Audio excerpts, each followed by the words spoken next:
ecuación de Stalin.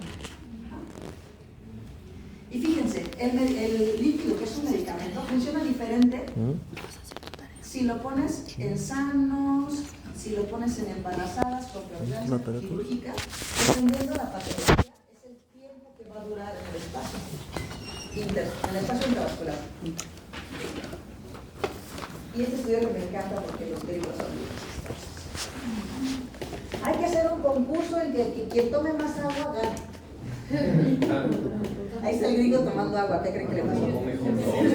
Se murió, ¿no?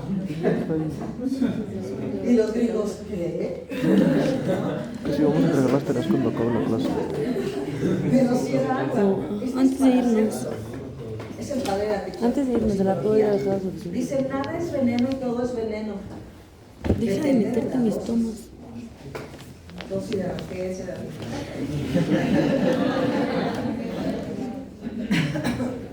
Ese es el estudio. Una mujer muere después de beber agua. ¿De qué se murió?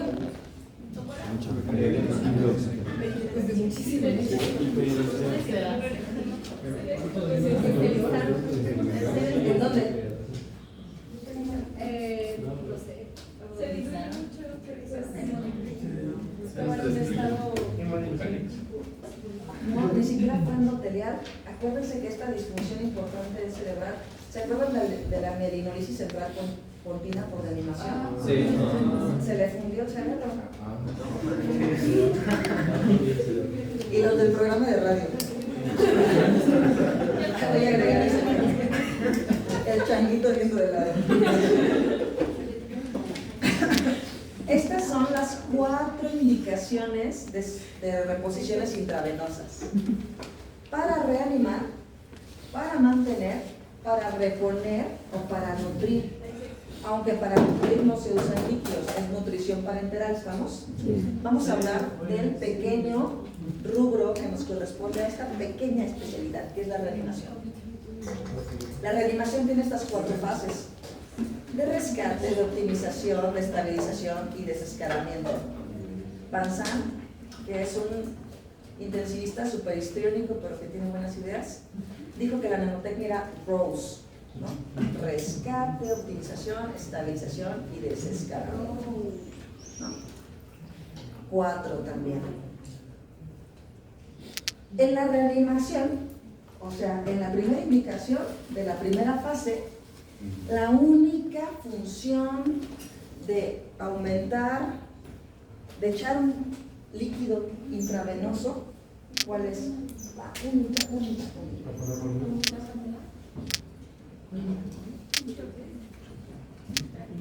Eso es bueno que una pregunta. Esas son variables macrohemodinámicas. La macrohemodinamia surge como el iceberg del Titanic, ¿no? ¿Ustedes han visto la foto del Titanic y la notita del iceberg?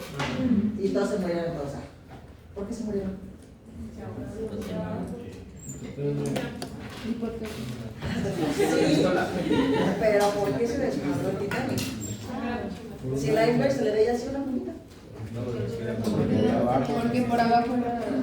Porque por abajo. Cuando nosotros monitorizamos TA es la puntita del iceberg. Es más, ver la TA baja quiere decir que vamos tarde. Abajo, la microcirculación y toda la función bioquímica es lo que ya está valiendo aquí está. Igual aquí para reanimar tenemos que pensarlo al revés. Nosotros tenemos vasos en el cuerpo con volumen y si estuviéramos en paro, fíjense, contradictoriamente, el vaso no estaría estresado. ¡Ah, qué padre! Estoy yo aquí con mi volumen. Nadie me empuja. Si yo a ese vaso le echo más volumen, ¿qué estreso del vaso? Las paredes. Entonces cambio de volumen estresado a no estresado. Esto aumenta un concepto que se llama presión media de llenado sistémico. La única verdadera causa para reanimar sería aumentar la presión media de llenado sistémico. ¿Pero por qué es importante? Porque otra curva que también se llama Starling, nos dice que conforme yo aumento la precarga, voy a aumentar el volumen latido. Y si multiplicamos el volumen latido por la frecuencia cardíaca, ¿qué es? Gasto cardíaco. Esa es la forma, mejorando el gasto cardíaco, como yo mejoro la perfusión, ¿sí o no? El cronómetro. Porque entonces tengo más volumen que se bombea con más fuerza porque distendí paredes a todo el cuerpo porque ya expresa volumen, ¿no? Entonces es un concepto muy complejo que se define justo en un paciente en paro, pero ¿para qué reanimas? Si no quiero meterse en detalles, es para mejorar el volumen latido de acuerdo a la ecuación de Starling, ¿no? Y los que los escuchen, ¿qué es volumen latido? No. Es decir, ¿cómo lo supo? Changuito parte 2. Y porque cuando yo aumento el gasto cardíaco, aumento el impulso que tiene con la sangre de mandar ahora sí el oxígeno a todos los órganos. ¿Y para qué me sirve mandar el oxígeno? Pues para tener ATP. ¿Y para qué me sirve el ATP? Para que me alcance para transportar todo lo que quiere mi cuerpo. ¿Estamos? Y que no llegue al punto de aquí que se llama punto crítico disóxido. Esta curva que muestra la zona aeróbica y anaeróbica dice que si yo le echo todo el oxígeno que necesita mi cuerpo transportar, me va a alcanzar para consumir. Pero que si de pronto ya no me alcanza lo que me da el cuerpo de oxígeno, voy a cambiar mi metabolismo de aeróbico a anaeróbico. Y eso en pérdidas de ATP, ¿qué significa? ¿Cuántos tiene el metabolismo aeróbico? ¿Que vamos a dejar de tener 32 para tener cuántos? 2. Ese sería el verdadero problema para mejorar la perfusión. ¿Vieron? Entonces el cuerpo no es un caño, o sea, no es la taza del baño. Porque a veces la gente piensa de que ya llegó un paciente que tiene, no sé, rhabdomiólisis, mucho líquido, siente que va a empujar así. Y la verdad es que fuga, ¿no? Y a la linfa no le alcanza para regresar. No somos coladera, no somos... El líquido requiere mejorar la presión de llenado sistémico para mejorar la precarga, que condiciona nuevamente el volumen latido, que lo multiplica por la frecuencia, que genere gasto, que produzca ATP, que no me haga disoxia y entonces el paciente no se muere, ¿no? ¿Cómo lo hacemos? Las fases de reanimación. Simon Pinker es un australiano, todo buena ondita, que hizo este primer de líquidos, está increíble, está en Nature. Y él nos dice que las fases de reanimación son las mismas, no son lineales. O sea, si en la de reanimación le fue muy bien y el paciente, porque tiene en su economía menos comorbilidades, qué sé yo, ¿ya quedó con eso? Pues ya pasamos al desescalamiento, ya pasamos a otra cosa. Entonces, estas van a depender de la condición del paciente. Ahora, la respuesta al volumen. Si queramos que la precarga nos va a ayudar a aumentar ¿qué? Y el gasto cardíaco, la respuesta a volumen sería todos los organismos que tienen la capacidad de incrementar el gasto cardíaco o aumentar la precarga. ¿Cuánto? 15%. Ese es el paciente que responde a volumen. ¿Cómo le hacemos para saber si responde a volumen? Hay variables dinámicas y hay variables estáticas. ¿Okay? ¿Cuáles serán mejor variables para determinar la respuesta a volumen? Las dinámicas, porque antes se hacía que la PVC, y todos, mírame rápido una PVC. Ahí ya. La PVC es de 14. ¿Le ponemos o no? Y todos,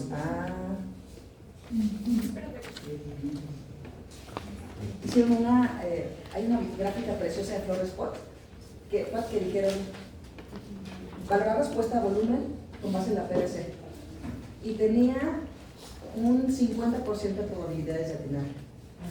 Yo les pregunto, ¿se dejarían operar por el cirujano que le atinan el 50% de las veces? ¿Y valorar su volumen sí?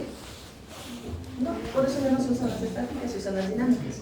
Las dinámicas pueden ser estas, sí puede ser vena cava, pero la vena cava tiene detractores. ¿Qué puede alterar la presión de la vena cava? Alteraciones cardíacas, neumotórax a tensión, alteraciones abdominales, ¿no? Hipertensión abdominal. Entonces hay que ver que no tengan estas condiciones para cumplir con esto. Esto se llama integral tiempo-velocidad.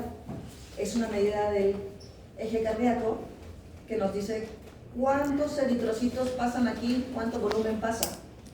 Y también aumentaron 10 a 15%, eso nos hablaría de respuesta a volumen. Se hacen una apical 5 cámaras y en un eje para externar largo se mide esto, se hace esta fórmula y fíjense, lo que nos va a dar es el ITB, que es esta grafiquita. Entonces, medimos aquí y nos dicen, ah, ya, el ITB es de 17. Lo normal es de 20 más menos 13. Entonces, si tenemos un paciente con este ITB de 10, ¿requerirá volumen? Sí. Pero le echamos unas aguas locas. ¿Cómo ven el ITB? Mejoró, ¿no? Sí. ¿Requiere volumen? No. Para eso sí le da respuesta a volumen. Entonces, hay muchos estudios al respecto de terapia restrictiva contraliberal. La verdad es que van ganando los restrictivos, por lo menos en lesión renal aguda, disminución de infecciones del sitio quirúrgico, ¿no? No hay por qué sobrecargar. Y la verdad es que la sobrecarga se calcula así. El balance global en litros entre los kilos por 100, y si es mayor al 10%, quiere decir que sí está sobrecargado. ¿Ok? No habría ninguna indicación para sobrecargar. Nadie, ¿no? ¿No? O sea, solo que quieras que alguien Sí, se muera. Échale más. Ajá. Fíjense, la sobrecarga genera todas estas alteraciones en todos los órganos. Mala cicatrización, edema de tejidos, ascitis, edema intestinal, mala absorción, edema pulmonar, derrame, aumento de la presión venosa, edema cerebral, edema miocárdico, sin contar las microhemodinámicas que son en las que se acabó el glucocálix. Y entonces falla la coagulación, hay más inflamación, hay fuga capilar, más edema. O sea, por eso lo que se puso de moda ahorita, las soluciones vitamínicas, o sea, sí, ¿Y qué hemos en este círculo vicioso, no? ¿Qué pasó? No, es que llegó chocado, ¿y qué pasó? No, pues que lo reanimo, y entonces vi que hizo más edema, y entonces hace edema hasta de la pared intestinal, y eso hace hipertensión intraabdominal, y luego no orina. Ah, ya, ¿y qué hiciste? Pues le eché más líquidos. No. Sí caemos. La duración. La respuesta a volumen, los respondedores son los azules fuertes. Es mejor siempre en las primeras horas. Sí. Por eso la fase de reanimación, la R, son las primeras 24. A las 8 horas, difícilmente ya te va a responder un paciente a volumen. O sea, yo recibo en sala a un paciente 3 días después y alguien le quiere echar una carga. Sí soy la monita. ¿Por? ¿No? ¿En qué fase de reanimación estás al tercer o cuarto día? Primero, enfoquémonos en eso. Y bueno, hay que usar los líquidos para tratar el estado de choque y para esta parte fisiológica de la reanimación. No para maquillar datos, no para la punta del iceberg. Yo no trato TAMS, yo no trato uresis. Se integra el paciente y optimizas para el estado de choque, ¿estamos? ¿Cómo se evalúa después de la respuesta? Yo le echo una carga de líquidos, sé que mejora mi precarga, volumen, latido y gasto, pero tengo que ver, aumentó la presión media y llenado sistémico, aumentó el gasto, aumentó la microcirculación, aumentó la disponibilidad de oxígeno, ¿de verdad mejoró mi perfusión orgánica? ¿Cómo lo puedo ver eso? Pues por diferentes variables. Fases de reanimación, ¿cuáles son sus metas? ¿Cómo desescalamos? Así como vemos, si aumentó el gasto cardíaco, esto sería lo de abajo del iceberg. Disminuyó el lactato, mejoró la saturación venosa central, el delta de CO2, el índice mitocondrial, el mottling que le llegaba a las rodillas, está menos moteado el paciente. Bueno, hasta quieren si la PVC aumentó, disminuyó y no tiene otras variables para contradecir. ¿Sale? O sea, eso es diferente a la respuesta al volumen. Sí, si responde, después es que a ver si funcionó hemodinámicamente. ¿Qué tenemos que hacer entonces? Considerar las 4 Ds en la prescripción de los líquidos también. Considerar si existe una indicación precisa para el uso, o sea, ubicarnos en la fase de reanimación que estamos. Valorar la respuesta a volumen y después, si ya respondía a volumen, si le hizo efecto en el sistema. Prevenir el daño del glucocálix porque no se trasplanta, no se pega, no se repara. ¿no? Yo les dije este estudio, ojo con los crudos. No lo digo por ustedes, lo digo por conocidos. Que les gusta canalizarse.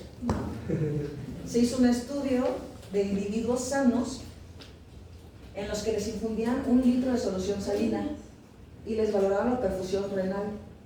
A los 6 meses, ese litro les había generado a algunos hipoperfusión renal.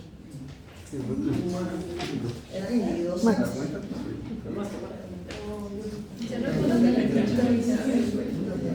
Debemos evitar la sobrecarga de líquidos y la hipercloemia. Y utilizar el contexto clínico, los biomarcadores para tomar decisiones, ¿sale? El tratamiento tiene que ser oportuno y personalizado. Muchas gracias.